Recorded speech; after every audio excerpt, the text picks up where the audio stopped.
నేను miss via Varma. ఈరోజు మనతో పాటు స్టూడియోలో ఉన్న వ్యక్తి చాలా స్పెషల్ వ్యక్తి. ఒంటింటి వైద్యానికి కేర్ ఆఫ్ అడ్రస్ అండి. చిట్టిబొట్ల మధుసూదన్ శర్మ గారు ఈ రోజు మనతో పాటు స్టూడియోలో ఉన్నారు. Senior ayurvedic doctor. ఇంకెందుకు ఆలస్యం, ఆయనతో మాట్లాడి ఇంట్రెస్టింగ్ అప్డేట్స్ తెలిసేసుకుందాం. నమస్కారం డాక్టర్ గారు. డాక్టర్ గారు, ప్రతి ఒక్కరికి ఇప్పుడు సి సెక్షన్ అవుతుంది.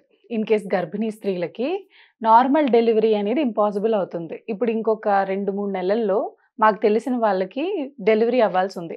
ఆమె కంగారు అయిపోతుంది, నాకు ఎక్కడ సి సెక్షన్ అవుతుందో అని. నార్మల్ డెలివరీ అవ్వాలంటే డాక్టర్ గారు అసలు ఏం చేయాలి డాక్టర్ గారు? నిజంగా చాలా మంచి ప్రశ్నమా. నిజంగా ఎంతో మంది మహిళలు వాళ్ళు ప్రెగ్నెన్సీ దాల్చినప్పటి నుంచి, గర్భం దాల్చినప్పటి నుంచి ఈ ఆలోచన మొదలవుతుందమ్మా. అవును డాక్టర్ గారు. సో వాళ్ళకు పర్సనల్ గా మొదలవుతుంది, కుటుంబ సభ్యులకు, బంధువులకు, వాళ్ళకు మొదలవుతుందమ్మా. భార్యాభర్తల విషయం చెప్పనక్కర్లేదు. సో అందరూ కోరుకునేది కూడా సిజేరియన్ లేకుండా నార్మల్ డెలివరీ కావాలని కోరుకుంటారమ్మా. కానీ మరి కొన్ని తెలిసి తెలియని పొరపాట్ల వల్ల, అవగాహన లోపం చేత, ఆరోగ్య స్పృహ సరిగ్గా లేకపోవడం చేత మరి చాలా మంది మీరు అన్నట్లు తప్పని పరిస్థితుల్లో, గత్యంతరం లేని పరిస్థితుల్లో సి సెక్షన్ చేయించుకోవాల్సినటువంటి పరిస్థితి కూడా ఎక్కువ శాతం మందిలో కలుగుతుంది. అవును. సో మొదటి నుంచి జాగ్రత్తలు తీసుకోవడం చాలా చాలా మంచిదమ్మా. ఈ రోజులు ఏమైతుందంటేమా, పూర్వకాలం అయితే మరి 4 సంతానం, 5 మంది సంతానము, 7, 8, 10 మంది సంతానం కూడా కామన్ అయిపోయింది. అందరికీ నార్మల్ డెలివరీ అయింది. ఈ మధ్య మరి న్యూక్లియస్ ఫ్యామిలీస్ వచ్చాయి. తర్వాత ఈ దంపతులకు కూడా 1 or 2 అంతే. 1 అనుకునే వాళ్ళు మళ్ళీ 2 అంటున్నారు. ఈ రెండిట్లోనే నడుస్తూ ఉంది ప్రజెంట్ ట్రెండ్ అయితే. సో దీనివల్ల ఏం జరుగుతుందంటే మరి లేటుగా, అంటే లేటు వయస్సులో వివాహం కావడం ఒక కారణము. అదేవిధంగా మరి వివాహం అయిన తర్వాత, గర్భం దాల్చిన తర్వాత కూడా చాలా మందిలో మాది అతి గారాబంతో, అతి మమకారంతో, టూ మచ్ అఫెక్షన్ చేసేసి మరి పిల్లల్ని, అంటే తల్లుల గురించి కూడా చెప్తున్నామా, పిల్లల సంరక్షణ అంటే గర్భవతులు, తల్లికేమో పిల్లలే కదమ్మా. సో గర్భవతులు ఉంటే కనీసము ఆ నీళ్లు తీసుకొని తాగడానికి కూడా వాళ్ళు లేకుండా కూర్చోబెట్టేసి సర్వీస్ చేయడం మొదలైపోయిందమ్మా. సో చిన్న చిన్న పనులు కూడా చేయకుండా వాళ్ళకు గర్భం దాల్చినప్పటి నుంచి కూడా టూ మచ్ విశ్రాంతి ఇవ్వడం వల్ల కూడా ఈ యొక్క గర్భాశయ కండరాల యొక్క పటుత్వం తగ్గిపోయి, సంకోచ వ్యాకోచాల గుణం తగ్గిపోవడం చేత మరి ఆ సమయంలో, అంటే డెలివరీ సమయంలో సంకోచ వ్యాకోచాలు సరిగ్గా చేయలేకపోవడం చేత ఈ యొక్క సిజేరియన్ సెక్షన్ చేయడం జరుగుతుందమ్మా. కాబట్టి ఏమంటే ఆహారపరమైన జాగ్రత్తలు తీసుకుంటున్నారు.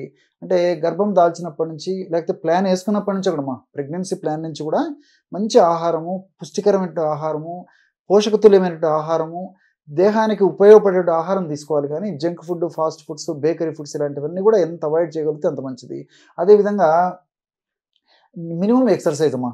అంటే సరే కనీసము గర్భం దాల్చేదాకా కనీసం అరగంట, 3/4 గంట గర్భం దాల్చేదాకా ఎక్సర్సైజ్ చేసి, గర్భం దాల్చిన తర్వాత కనీసం 10 నిమిషాలు, 15 నిమిషాలు నడక ఇలాంటివన్నీ చేయాలమ్మా. చిన్న చిన్న ఇంటి పనులు చేసుకుంటుండాలి. కనీసం 15 నిమిషాలు, 20 నిమిషాలు చిన్న చిన్న నడక ఇలాంటి చిన్న చిన్నవి చేసుకుంటుండాలి. మరీ దేహం మీద ఒత్తిడి పడేసేసి, భారం అయిపోయేసి ఇబ్బంది పడేటువంటి పెద్ద వ్యాయామం లేకుండా చిన్న చిన్న వ్యాయామాలు చేస్తున్నారమ్మా. సో చిన్న చిన్న ఇంటి పనులు చేసుకుంటూ ఉండొచ్చు. ఇలాంటి చేసుకుంటుండడం వల్ల ఏమంటే బాడీలో అన్ని రకాలైనటువంటి అవయవాలలో జరిగినటువంటి మార్పుల వల్లనే, మార్పులతో పాటు ఈ గర్భాశయంలో కూడా చక్కటి పోషణ జరిగి, గర్భాశయ ప్రాంతానికి చక్కటి రక్త సరఫరా జరిగి, చక్కటి ఆక్సిజన్ సప్లై బాగా జరిగేసేసి, సంకోచ వ్యాకోచాలు డెలివరీ టైంలో బాగా జరిగేసేసి ఈజీగా డెలివరీ దానికి అవకాశం ఏర్పడుతుందమ్మా. కాబట్టి మినిమం ఎక్సర్సైజ్ ఖచ్చితంగా ఉండాలమ్మా. చాలామందికి తెలియదు ఇది. సో పూర్వకాలము మీరు బాగా గమనించారు లేదమ్మా, పెద్దలు మరి డెలివరీ టైం వరకు కూడా అరగంట, గంటకు డెలివరీ అవుతామన్నప్పుడు కూడా మరి ఆడవాళ్ళు, మాతృమూర్తులు మరి పనులు చేసుకుంటుండి మరి జస్ట్ ఒక గంట, అరగంటలో డెలివరీ అవుతాము, డెలివరీ అయిపోయి హ్యాపీగా ఉండేటువంటి పరిస్థితి ఏర్పడింది. ఈ రోజుల్లో మనం లైట్ వేసి వెతికినా అటువంటి పరిస్థితి లేదమ్మా. సో ఈ అనేక రకాలైన కారణాలు ఉన్నాయి దీనికి. సో కొన్ని కారణాల గురించి ఇప్పుడు ప్రస్తావించడం జరిగిందమ్మా. సరే ఏది ఏమైనప్పటికీ సరే గర్భం దాల్చడం, అదేవిధంగా సరే డాక్టర్ దగ్గర చూపించుకోవడము, దానికి సంబంధించిన ప్రాబ్లమ్స్ లేకుండా తల్లికి బిడ్డకు చూసుకోవడం, ఇవన్నీ మంచివే. మరి ఆరోగ్య స్పృహ, అవగాహన పెరిగాయి కాబట్టి ఇవన్నీ శుభపరిణామాలే. కానీ చాలామందికి ఏంటంటే సరే అవన్నీ మేము డాక్టర్ గారి దగ్గర చూపించుకుంటాము, మందులు వాడతాము, మాకు ఈజీగా డెలివరీ అని చెప్పండి. ఈ సుత్తి అంతా మాకు వద్దని చెప్పేసి కొంతమంది మన ప్రేక్షకులు అనుకుంటుంటారమ్మా. ఎందుకంటే నేను ఓపెన్గా చెప్తాను కదమ్మా, ఇవన్నీ మాకెందుకండి, డెలివరీ టైంలో మాకు ఇబ్బంది లేకుండా మంచిది ఏదైనా ఉంటే చెప్పండి అని చెప్తుంటారు. అలాంటి టిప్ ఒకటి చెప్తానమ్మా. తప్పకుండా. కేవలము 4 పదార్థాలు చెప్తే ఆశ్చర్యపోతారమ్మా. ఎంతోమంది వాడి మంచి రిజల్ట్ వచ్చిన తర్వాత, చక్కటి ఫీడ్బ్యాక్ వచ్చిన తర్వాతనే మీరు అడిగారు కాబట్టి మన ప్రేక్షకుల కోసం ఈ టిప్ను అందరికీ నేను తెలియజేస్తున్నానమ్మా. సో చాలా ఆశ్చర్యపోతారు నిజంగా ఈ టిప్ తెలుసుకుని దాన్ని వాళ్ళు సద్వినియోగం చేసుకొని ఫ్రీగా డెలివరీ అయిన తర్వాత నిజంగా ఇంత అద్భుతంగా పనిచేస్తుంది ఈ ఔషధం అని వాళ్ళే ఆశ్చర్యపోతారమ్మా. సో ఆ ఔషధం ఎలా తయారు చేసుకోవాలంటేమా, బాదం పప్పు ఉంది కదమ్మా, బాదం పప్పుని కాస్త నెయ్యి వేసేసి వేయించేసేసి పౌడర్ తయారు చేయాలమ్మా. ఒక 100 గ్రామ్స్ బాదం పప్పు పొడి. అట్లే ఎండు ఖర్జూరంకాయ పెచ్చులు, ఎండు ఖర్జూరంకాయలు తెలుసు కదమ్మా, డేట్స్, ఎండు ఖర్జూరంకాయలు. సో ఎండు ఖర్జూరంకాయలు మనకు మార్కెట్లో దొరుకుతాయి. తెచ్చుకొని దంచేసేసి లోపల సీడ్స్ తీసేయాలమ్మా. పై పెచ్చులని 1 or 2 days అలాగే ఎండబెట్టేసేస్తే బాగా ఎండిపోతుందమ్మా. సో మిక్సీ వేసేస్తే పౌడర్ అయిపోతుంది. సో ఆ యొక్క పౌడర్ ఒక 100 గ్రామ్స్ తీసుకోవాలి. సో మూడోది వచ్చేసి ఎండు ద్రాక్ష లేదా కిస్మిస్ కానీ, అది ఒక 100 గ్రామ్స్ తీసుకోవాలి. చివరగా ఎలాచి పౌడర్, ఎలాచి ఏలకులు తెలుసు కదమ్మా, ఈ ఏలకులు పైన పొట్టు తొలగించేసేసి లోపల నల్లటి సీడ్స్ ఉంటాయి, అవి మిక్సీలో వేసేసి పౌడర్ చేసి జల్లించేసేసి 20 గ్రామ్స్ అది తీసుకోవాలి. సో ఈ 4 పదార్థాలు బాగా మిక్సీలో కలిపేసేయాలమ్మా.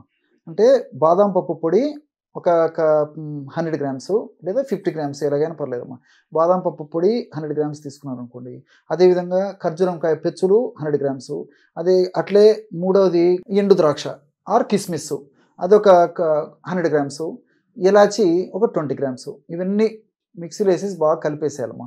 బ్రహ్మాండమైనటువంటి ఫ్రీ డెలివరీ అయ్యేదానికి ఔషధం రెడీ అయిపోయినట్లే.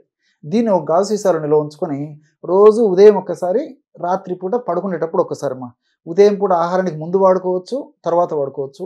అదేవిధంగా రాత్రి పడుకునేటప్పుడు ఒక కప్పు గోరువెచ్చని పాలల్లో ఒక 100 ml మిల్క్ తీసుకొని, లేకపోతే 200 మిల్క్ అయినా పర్లేదమ్మా, ఒక స్పూను లేదా ఒక అర టీ స్పూన్ నుంచి ఒక టీ స్పూన్ లేదా కొద్దిగా ఎక్కువైనా తీసుకోవచ్చమ్మా. ఇన్ జనరల్గా అయితే నేను సజెస్ట్ చేసేది ఏంటంటే ఒక టీ స్పూన్ తీసుకోమని చెప్తుంటాను. ఒక టీ స్పూన్ మార్నింగ్, ఒక టీ స్పూన్ నైటు.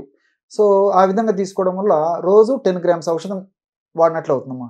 రోజు 10 గ్రామ్స్ ఔషధం అయితే ఇంచుమించు నెలకు 300 గ్రామ్స్. ఇప్పుడు నేను చెప్పినటువంటి ప్రమాణం 1 monthకు సరిపోతుంది. అంటే బాదం పప్పు పొడి 100 గ్రాములు, అదేవిధంగా ఖర్జూరం పెచ్చుల పొడి 100 గ్రాములు, కిస్మిస్ 100 గ్రాములు, ఎలాచి 20 గ్రాములు కలిపి తయారు చేసుకున్నటువంటి ఔషధము 1 monthకు సరిపోతుందమ్మా. మళ్ళీ ఫ్రెష్గా తయారు చేసుకొని వాడుకుంటున్నాను. ఈ విధంగా డెలివరీ అయ్యేదాకమ్మా రెగ్యులర్గా వాళ్ళు ఏవే మందులైనా వాడుకుంటూ ఉండనివ్వండి, ఈ మెడిసిన్ మాత్రం, ఆహార ఔషధాన్ని మాత్రం ఖచ్చితంగా ఫాలో కావడం వల్ల మరి చక్కటి ఫలితం కలుగుతుంది. బాడీలో ఆక్సిటోసిన్ లెవెల్స్ బాగా పెరుగుతాయమ్మా. ఎప్పుడైతే డెలివరీ టైంలో ఆక్సిటోసిన్ లెవెల్స్ బాగా పెరిగిపోతాయో, ఆక్సిటోసిన్ గుణం ఏంటంటే సంకోచ వ్యాకోచాలు బాగా చేసేసి ఆ గర్భాశయ ఖండాలను బాగా సంకోచింపజేసేసి త్వరగా లోపల ఉన్నటువంటి ఆ గర్భస్థ శిశువును బయటికి పంపించడానికి ఆ ఖండాలు చాలా సహాయకారిగా పనిచేసేసి చక్కగా ఉపయోగపడతాయమ్మా. సో ఈ యొక్క ఔషధం చాలా అద్భుతంగా పనిచేస్తుంది. రెండోది ఏంటంటే ఇందులో ఉన్నటువంటి మరొక ప్రత్యేకత, కేవలము ఫ్రీగా డెలివరీ అయ్యేదానికి ఉపయోగపడమే కాకుండా డెలివరీ అయిన తర్వాత కూడా మరి మాతృమూర్తులు మరొక దానికోసం బాధపడుతుంటారమ్మా. స్తన్యం, తల్లికి పాలు. అంటే శిశువుకు ప్రకృతి ప్రసాదించినటువంటి, సృష్టి ప్రసాదించినటువంటి, మరి ప్రపంచంలో అత్యుత్తమమైనటువంటి మొట్టమొదటి వ్యాక్సిన్ ఏదంటే మాతృక్షీరం అమ్మ.